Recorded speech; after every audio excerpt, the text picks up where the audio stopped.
Hello everyone, welcome আর another back to my channel. সবাই কেমন আছো? অনেক দিন পর সিম্পল একটা রেসিপি নিয়ে চলে আসলাম তোমাদের জন্য। আজকে আমার রেসিপিটা হলো কিভাবে জর্জরে পোলাও রান্না করতে হয় এবং পোলাওর কিভাবে ভালো একটা ফ্লেভার আসে, সে টিপসও তোমাদেরকে দেখিয়ে দিব এই ভিডিওর মাধ্যমে।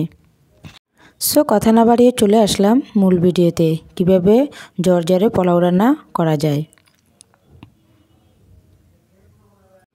পোলাওটা রান্না করার জন্য ফার্স্টে আমি এখানে 2 কাপ চাউল নিয়ে নিলাম। চাউলটা ভালোভাবে পানি দিয়ে ধুয়ে ক্লিন করে ঝরঝরে করে নিয়ে নিলাম পরিমাণ মতো মোটা করে কেটে নেওয়া গাজর কুচি, চাইলে তোমরা আরও চিকেন করে নিতে পারো। নিয়ে নিলাম পরিমাণ মতো গরম মশলা, পরিমাণ মতো তেজপাতা, লং, দারচিনি, এলাচ এবং কিশমিশ দিলাম, চাইলে তোমরা কিশমিশটা নাও দিতে পারো। এরপর একটা ফ্যান নিয়ে নিব আর ফ্যানটা গরম হওয়ার পর দিয়ে দিব পরিমাণ মতো তেলটা কিছুক্ষণ গরম করে নেওয়ার পর দিয়ে দিব কুচি করা পেঁয়াজ। যেহেতু এখানে আমার চাউলের পরিমাণটা কম, তাই আমি সব কিছু পরিমাণ মতো দিয়ে দিলাম। পেঁয়াজটা কিছুক্ষণ নাড়ানোর পর এখন দিয়ে দিলাম 1 চামচ ঘি, চাইলে তোমরা ঘির পরিমাণটা আরও বাড়িয়ে দিতে পারো পোলাওর পরিমাণ বেশি হলে। এরপর আমি দিয়ে দিব গরম মশলা এবং কিশমিশ, দিয়ে দিলাম স্বাদ মতো পরিমাণ মতো 1 চামচ লবণ। এবার সবগুলো উপাদান ভালোভাবে নেড়ে হালকাভাবে ভেজে নিতে হবে। লক্ষ্য রাখতে হবে যাতে উপাদানগুলো পুড়ে না যায়। ভালোভাবে ভেজে নেওয়ার পর এখন দিয়ে দেব ধুয়ে রাখা চাউলগুলো সব উপাদানের সাথে ভালোভাবে ভেজে নেব। প্রায় 3 থেকে 4 মিনিটের মতো চাউলগুলোকে ভেজে নিতে হবে, যতক্ষণ পর্যন্ত চাউলগুলো ফুটে না উঠবে এবং ঝরঝরে না হবে।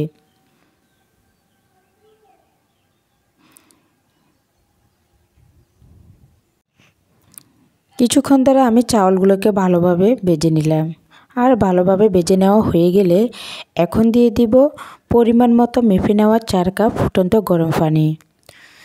পোলাওর ক্ষেত্রে বুলো ঠান্ডা পানি ব্যবহার করবেন না, এতে করে পোলাওটা আটালো হয়ে যাওয়ার সম্ভাবনা থাকে।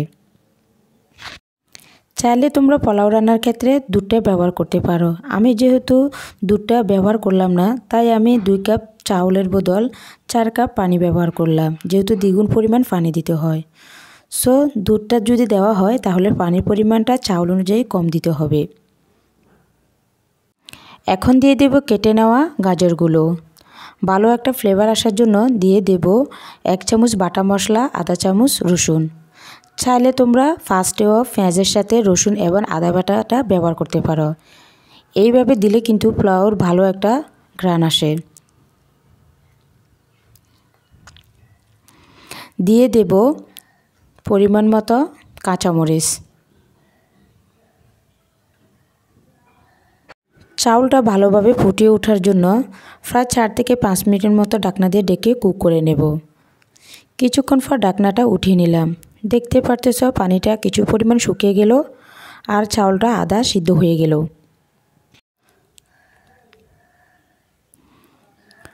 পানিটা সম্পূর্ণ শুকানোর জন্য আবারও 10 মিনিটের মতন ঢাকনা দিয়ে ঢেকে কুক করে নেব। আর এই সময় চুলোর আঁচটা একদম মিডিয়াম করে দিতে হবে। কিছুক্ষণ পর ঢাকনাটা উঠিয়ে নিলাম। দেখতেই পারতেছ চাউলের গায়ে থেকে সম্পূর্ণ পানি শুকিয়ে গেল।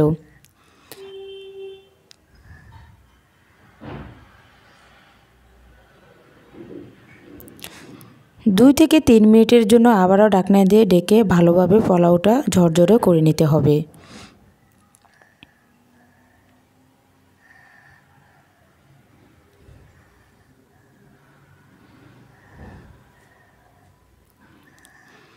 দুই থেকে 3 মিনিট পর ঢাকনাটা উঠিয়ে নিলাম। আর দেখতেই পারতেছ আমার পোলাওটা সম্পূর্ণ হয়ে গেল, একদম ঝরঝরে হলো।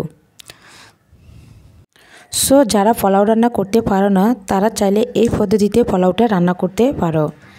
এইভাবে পোলাও রান্না করলে ভীষণ মজা হয় এবং অনেক ঝরঝরে হয়।